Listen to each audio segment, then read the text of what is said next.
All right, today we're diving into a massive science fiction saga. It's a story that kicks off in what seems like a perfect utopia and ends by questioning, well, pretty much everything we think we know about reality and consciousness itself. It's going to be a wild ride.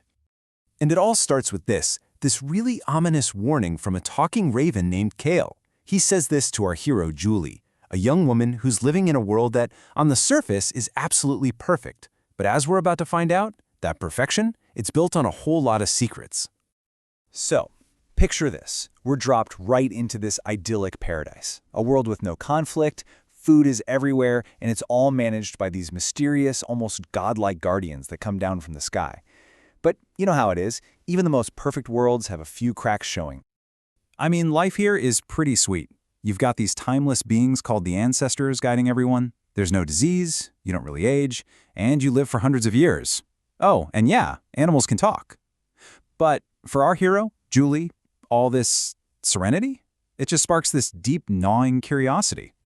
And that curiosity just explodes the day she finds this weird metal object buried in the ground. The ancestors swoop in, take it away super fast, and tell her it's a relic of the past, best forgotten. Yeah, that's not suspicious at all, right? For Julie, this is the moment she starts to think this perfect reality might be a total fabrication. So, driven by this need to know what's really going on, Julie does the one thing nobody ever does. She leaves. She walks out of her perfect little village and into the unknown, on a journey that's about to completely shatter her world. And out there, she finds Tim, and the contrast is just whoa. The ancestors are these graceful, ageless beings. Tim, he's a crooked, frail old man, a real shocking picture of what natural human decay looks like. And he calls the ancestors liars, Satan's dogs even. His very existence is proof that they're hiding the truth about what it really means to be human, to age and to die. Tim's words just light a fire in Julie. That bitter defiance of his, it convinces her that the beautiful life she knew is just a beautiful lie. And now she is dead set on uncovering whatever horrible truth the ancestors are hiding. That very night, she has this dream, and it is terrifying. It's like a highlight reel of humanity's brutal, chaotic history. She sees warriors clashing with swords, giant waves swallowing the land, and massive towers just crumbling into dust. It's a vision of pure, raw survival.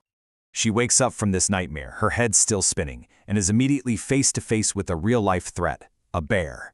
And in that split second, with the echoes of that violent dream ringing in her ears, she does something she's never done before. She commits her first act of violence. She kills the bear with a spear, and the act just breaks her. Absolutely haunted by what she saw in her dream, and what she just did, Julie marches back to the ancestors and demands answers. But the confrontation is too much, and it sends her into this deep, prophetic coma. And it's in there that she's given a new, profound purpose. So, inside this coma dream, she's not seeing chaos anymore. Instead, she meets this radiant figure who introduces himself as Jesus. And he doesn't just give her answers, he explains the entire logic behind all of humanity's pain and suffering. He tells her that all that struggle, all that violence, it wasn't for nothing. Scarcity was basically a tool. It was designed to make humans compete, and that competition is what drove us to innovate, to connect, and to grow incredibly fast, from figuring out fire to building entire civilizations. And his part in all this? He explains that his sacrifice was like a strategic move.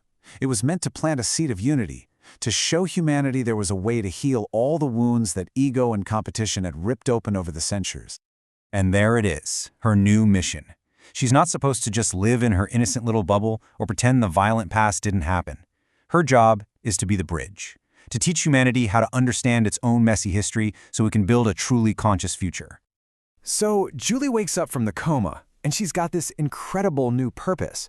But when she actually tries to follow through on it, her journey takes some seriously shocking and even deadly turns.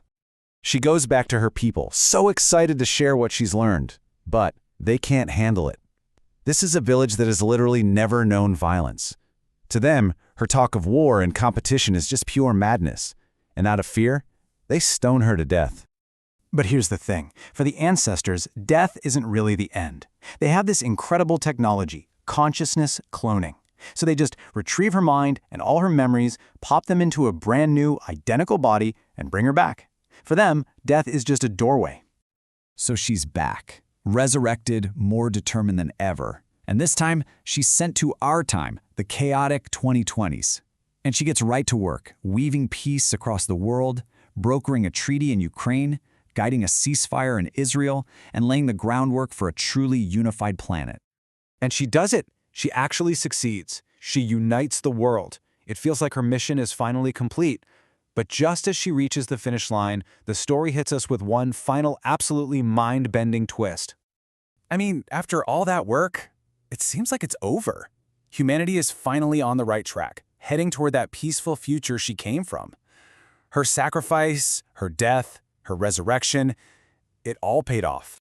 Except, that's not what was really going on. Her entire life, her journey, her dreams, her mission, it was all something else, something so much bigger.